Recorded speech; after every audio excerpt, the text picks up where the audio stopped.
Olá pessoal, então vamos para o nosso segundo vídeo dessa série nova, que a gente vai falar sobre as algas, né? Nesse vídeo eu quero falar o que são as algas, do que se trata esse problema que a gente chama de algas, né? Se você olhar taxonomicamente falando, formalmente falando, não existe um grande grupo, uma grande família que se chama algas. E dentro desse grande grupo ou família, todos esses organismos que nós chamamos de algas, né? Esse grande grupo que a gente chama de alga é um nome informal que nós damos a seres microscópicos, às vezes pluricelulares, às vezes unicelular, que fazem fotossíntese. Então todos esses organismos, por fazerem a fotossíntese, a gente chama de alga. Existem vários tipos de algas, vários tipos de células diferentes, de formas de vida diferentes, fotossintéticas, que a gente engloba nesse grande grupo informal que a gente chama de algas. Nós temos, eu falo que é os 4 Power Rangers, né? Tem a alga verde, nós temos, que a gente conhece como alga verde, a gente tem a alga marrom, nós temos a alga vermelha, alguns conhecem como alga negra, mas formalmente a gente chama de alga vermelha, e nós temos as algas azuis. Essas sim, cada uma engloba-se dentro de uma família. Nós temos a família as clorófitas. As clorófitas são a família das algas verdes. Elas se assemelham muito às plantas comuns que a gente conhece, a gente chama de plantas superiores. O que é uma planta superior? Planta superior são essas plantas que nós conhecemos, mais evoluídas, com um monte de células, um monte de órgãos, que tem sistema vascular.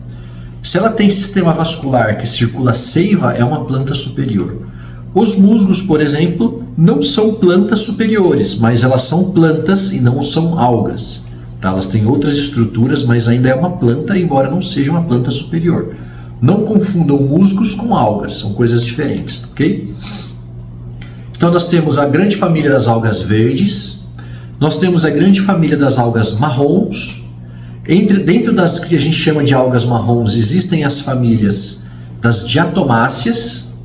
O que são diatomáceas? São células frustulosas, que são uma espécie de concha, que é feita de sílica e ferro, e nessas conchas tem alguns cílios, e esses cílios fazem essa célula nadar, se deslocar pela água, como se fosse um bichinho. Se você olhasse isso no microscópio, você jamais diria que é uma alga, você diria que é um bichinho, uma ameba, um bichinho microscópico ali, né? Você jamais iria imaginar que isso faz fotossíntese. Então ele se assemelha muito mais a um dinoflagelado do que a uma planta, mas ele faz fotossíntese, então a gente chama ele de alga. Essas são as algas marrons, né? os diátomos ou as diatomáceas. E também a gente tem a grande família das algas vermelhas ou algas negras, né? Essas algas vermelhas a gente chama de rodófitas. E a maior parte dessas algas dentro dessa grande família, elas são marinhas. Alguns poucos gêneros e espécies são da água doce. E são, assim, na minha opinião e na opinião da maioria dos aquaristas que você perguntar, é muito comum você dizer que as algas vermelhas são as piores algas para se ter no aquário de água doce. E eu imagino que para aquário de água salgada também. Né? No aquário de água doce a gente chama de alga peteca ou a alga chifre de veado, mas tem algumas outras também que incomodam bastante. É difícil de remediar, é difícil de controlar. E em alguns casos é difícil até de evitar, elas acabam aparecendo. A gente vai falar delas também em algum outro momento mais oportuno. E depois a gente tem finalmente a grande família das algas azuis, que nós chamamos de cianobactérias. Essas algas que a gente chama de cianobactérias, elas se assemelham muito mais a bactérias do que a plantas. O organismo dela celular se assemelha muito mais a uma bactéria. Ela tem até um tipo de célula diferente que a gente chama de célula procarionte.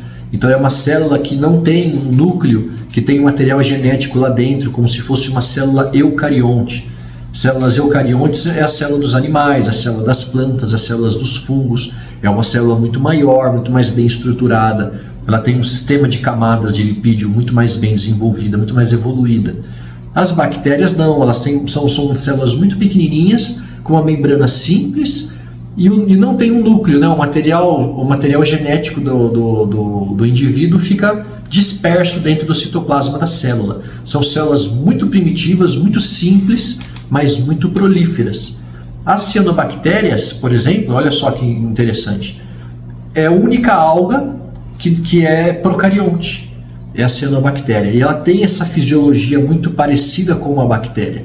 Mas ao mesmo tempo ela também faz fotossíntese. Então ela está dentro desse grande grupo que nós chamamos de algas, né? Por isso que a gente muitas vezes trata a cianobactéria com antibiótico. A gente trata como se fosse uma infecção bacteriana. E funciona e dá certo. Então a gente tem essa grande diversidade de algas e cada uma vai ter o seu próprio aspecto ambiental que vai favorecer determinadas características evolutivas e adaptativas dessas células e desses organismos, né? Então, se você pegar as algas verdes, por exemplo, como elas estão muito assemelhadas às plantas, elas são muito diversas. Existe um monte de tipo de alga verde, cada uma atendendo a uma condição diferente, às vezes condições totalmente inversas às da outra, você vai ver uma saindo entrando a outra.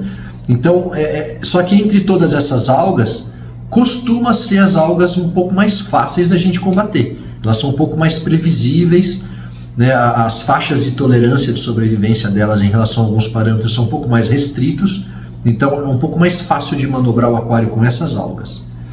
Quando a gente fala de alga marrom, ela já tem uma fisiologia totalmente diferente das algas verdes e das plantas, apesar de fazer fotossíntese.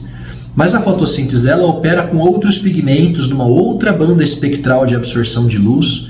Ela vai absorver luz que a planta, por exemplo, não usa tanto, como verde, como amarelo, às vezes em alguns casos até o infravermelho. Então são algas muito adaptáveis, né? Elas gostam de ambientes mais escuros, mais profundos, luz azul. Elas têm outros mecanismos de assimilação de carbono muito mais à frente das plantas, né? Elas conseguem assimilar o bicarbonato diluído em água, não precisa necessariamente do CO2. Então são algas já um pouquinho mais complicadas do que as algas verdes. No entanto, são algas que têm um período de vida mais curto do que as algas verdes. Se você não remove as algas verdes, elas persistem por mais tempo. Nas algas marrons não, mesmo num surto, é comum que esse surto dê um pico e assim que aquela condição é removida, ela declina rapidamente. O problema é você descobrir qual é esse fator que está estimulando as algas marrons, que pode ser amônia, que pode ser nitrito, que pode ser ferro, pode ser sílica, pode ser luz azul demais, pode ser luz verde demais, pode ser baixa intensidade luminosa. Então, normalmente ela está um pouco associada à iluminação ruim e alguma deficiência na nitrificação do seu sistema, né? Isso são as algas marrons, a gente pode ver isso com mais detalhes depois. Depois a gente vai para as algas vermelhas ou as algas negras, né? São o caso muito complicado, é um tipo de alga muito agressivo, elas contaminam o aquário, elas prejudicam as plantas.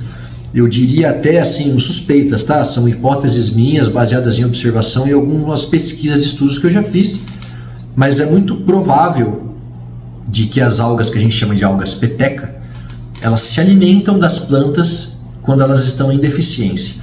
Então é por isso que a gente vê às vezes na borda da folha da anúbia, quando a anúbia está com problemas, a gente não vê isso em anúbia sadia, mas em anúbia que está com problemas nutricionais, a gente vê crescer peteca na borda da folha. Porque ali, na borda da folha, é onde que a planta está soltando enzimas, ela está se decompondo, ela está sofrendo por ali. Então a alga ela vem como um parasita, se instala naquele ponto onde que existe oferta de alimento grátis e orgânico, já processado, e ela fica se alimentando da planta ali como se fosse um vampiro, como se fosse um carrapato ali, né? Então, nesses casos em que as algas vermelhas contaminam as plantas, pessoal, é muito difícil de salvar, é muito difícil. A gente tem que sair cortando planta que está contaminada, jogando planta fora, plantando de novo, tem que escovar todo o tronco, rocha, vidro, pega até no silicone se deixar. Pega em saída de filtro, em peça de vidro, em peça de inox, pega na pedra porosa que faz a difusão do CO2, pega em todo lugar. Pega até em grãozinho de substrato, é impressionante. Então é uma alga que tem que tomar bastante cuidado. Ela é dos quatro grupos de algas que a gente citou, dos 4 Power Rangers, a alga negra, a alga vermelha é a mais misteriosa em relação às condições que representam o ponto fraco dessas algas. Elas são muito complicadas de lidar. Então pode ser muita circulação de água, favorece bastante as algas vermelhas. Quando eu falo alga vermelha, eu estou falando só de peteca, tá? Tem a tal da Rhodocorton, tem a tal da própria peteca e tem a tal da chifre de veado. Talvez tenham outras também. que muitas vezes a gente chama até do mesmo nome e são algas diferentes. Então, muita circulação de água, elas adoram. Matéria orgânica, elas adoram, mas não é obrigatório que tenha matéria orgânica no aquário. A gente costuma ver bastante alga vermelha em aquário sujo, com muito peixe, com muita alimentação, com muito cocô de peixe que não está sendo aspirado, né? Deficiência em filtragem, mas não necessariamente amônia. É mais o carbono orgânico dissolvido em água mesmo, que provavelmente elas consigam absorver. Falta de CO2. Falta de CO2 é um chamariz tremendo para essas algas vermelhas, porque elas são algas, como elas vêm muito da evolução das algas marinhas, elas têm um esqueleto muito com uma grande constituição de cálcio, né? Quase como se fosse um mini coral. Elas são algas coralinas, a gente chama de algas coralinas. Então elas têm esse revestimento de bicarbonato de cálcio. Então se a razão do cálcio estiver muito alta em relação ao magnésio, isso chama a peteca com muita força, chama a alga vermelha com muita força.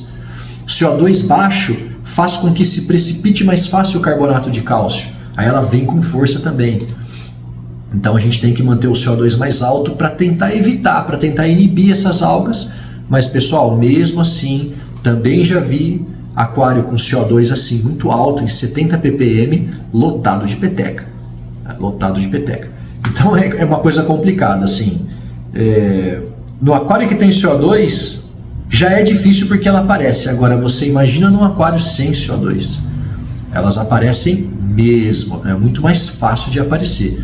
Se tiver água corrente com velocidade, baixa concentração de CO2 e tiver muito peixe oferecendo carbono orgânico circulando na água, é um aquário, é um ótimo candidato para ter um surto de peteca. E tem outras questões ainda. Ela também se beneficia da luz verde, da luz amarela, porque ela tem alguns pigmentos coletores de luz que absorvem luz onde as plantas não absorvem. Então elas têm muito mais vantagens do que as plantas no ambiente imerso, no ambiente aquático. As algas ganham de lavada. Quando a gente fala das algas azuis, também é outra complicação. Elas também têm o seu mistério, elas aparecem misteriosamente às vezes vindo do substrato por causa de má aeração, ambiente mais anóxico, sem oxigênio, né? Baixa circulação de água. A matéria orgânica também chama bastante a cianobactéria. Talvez, muito provavelmente, a amônia também chame a cianobactéria. Muito fósforo em relação ao nitrogênio também chama bastante a cianobactéria, porque elas conseguem estocar o fósforo e elas conseguem usar o N2, o nitrogênio atmosférico, como fonte de nitrogênio. Algumas espécies conseguem fazer isso. Então ela não precisa necessariamente da amônia, não precisa necessariamente do nitrito nem do nitrato para sobreviver. Ela consegue viver simplesmente do nitrogênio que está no ar. É por isso que se tiver um pouquinho só de fósforo onde não tem nitrogênio, elas arrebentam, elas vêm e revestem o seu aquário com plástico verde, encapam tudo, fica um cheiro horrível de mofo e o aquário vai morrendo lentamente. Então é um surto terrível também, mas felizmente a gente consegue resolver facilmente com o uso de antibióticos, né? Então, para vocês verem, todas essas algas, elas têm inúmeros mecanismos de adaptação e sobrevivência que tornam elas mais aptas a viver debaixo da água do que as plantas. Quando a gente fala de um aquário plantado, nós damos todas essas condições favoráveis para as algas.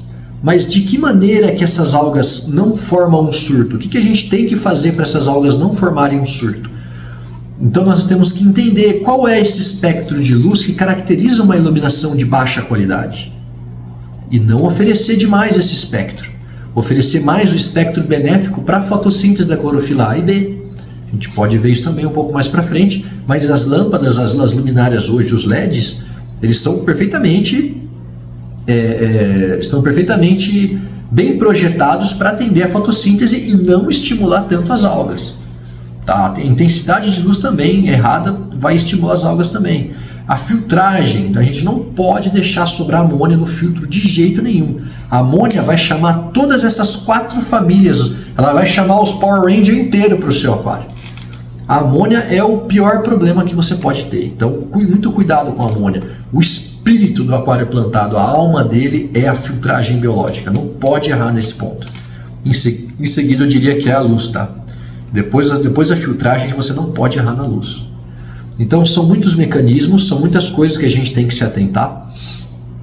E mais para frente a gente vai ver também uma questão muito interessante, muito importante, que é a questão do microhabitat, que é uma questão de aspectos químicos da água em relação à distribuição de nutrientes que vai favorecer determinadas algas. Então você vai ver uma alga muito específica prevalecendo em relação às outras. Aí você fala, por que essa está prevalecendo e as outras não? As outras às vezes nem existem no aquário, por que somente essa? É porque existe um parâmetro muito específico, muito restrito, uma senha química que o seu aquário deu match com essa alga, ela tem a chave, ela tem a senha, ela entra no seu aquário, então ela prevalece. Isso a gente chama de microhabitat, é um habitat químico. Então a gente também vai ver isso um pouquinho mais para frente, tá? Então dei uma pincelada do que são as algas e a gente vai continuar com os próximos vídeos aprofundando nessa relação com as plantas. Valeu!